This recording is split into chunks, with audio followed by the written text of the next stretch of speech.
imbere yo kuduga ku ijambo nagira naje nifatikanye nabishyira mu biganza by'Imana, nshimira Imana mushobora byose akaryo yadutije amagara meza.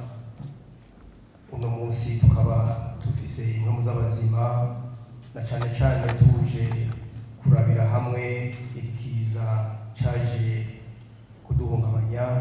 Iyo Mana yo mu ijuru rero mumfashe tuyitengurukire mu kwikomera amashyi cyane gusa. Ku izina ry'Igisagara ca Bujumbura no ku izina rya nyene ndahaye ikaze nyakubahwa umushikiranganji wa mbere wa leta y'u Burundi, nongera ndamukengurukira kuri kano kigoro kadasanzwe kubona yahisemo igisagara ca Bujumbura kugira ngo kiberemo kino kiganiro kidasanzwe. Nawe nyene ndabasabe mumfashe tumushimire tumukora amashyi.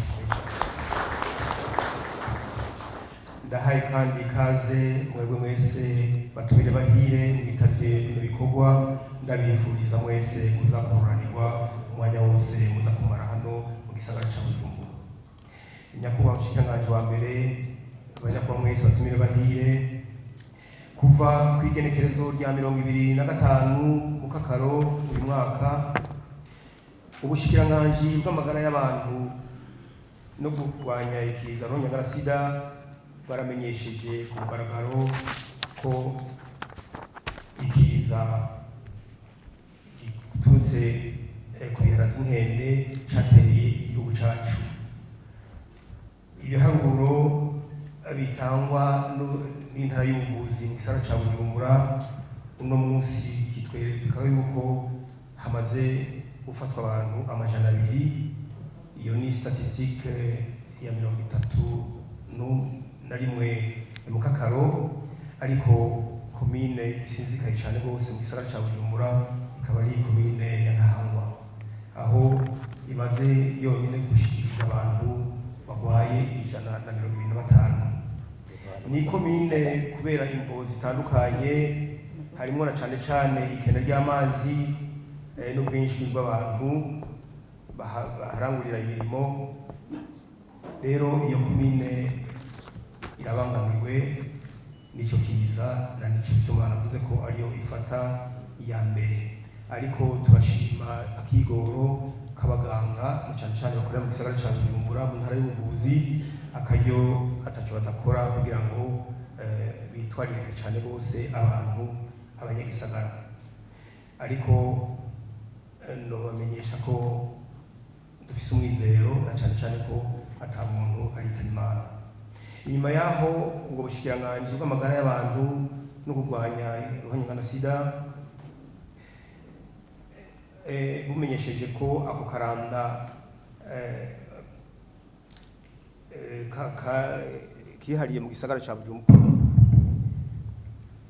Inyuma yaho ubushikiranganji bw'amagara y'abantu no kurwanya sida bumenyesheje ko ako karanda katwinjiranye ku rwego rw'igisagara ca Bujumbura, twaragirishije amanama menshi abajejwe intwaro n'abarongoye ibisata bitandukanye kugira ngo tubamenyeshe uko ako karanda kandukira, ibimenyetso vy'ingene ukwikingira. Hari mu ntumbero yo kubahamagarira kuhimiriza abo barongoye ngo bamenye uko ukwigenza kugira ngo ako karanda ntikarandagate, na cyane cyane ko muzi kukandukira cyane rwose. Muri izo ngo rero abajejwe amagara y'abantu badusaba ko tukaraba kenshi, tukakaraba n'amazi meza n'isabuni, ko twogira indahiro kuramukanya dufatanya amaboko, byonyine indamutso y'amahoro irakwiye. Rero mu gisagara ca Bujumbura hari ikena ry'amazi n'ivyo, ariko dusabe mwebwe ko mwaje kudutera ino teka mutuvugire hejuru, na cyane cyane muri regidezo barabe akaryo duha amazi akwiye. Nyakubahwa umushikiranganji wa mbere, batumire bahire, ntankeka ko inama twitavye twese iza kubandanya kudufasha kumenya ibitari bike, ko arakaranda katwinjiranye mu gihugu, ko amazi aseseka ntibayore. Ukurwanya iyo ndwara y'ibihere yamutse ku nkende ni urugamba rwa twese. Ese bose bumenya ko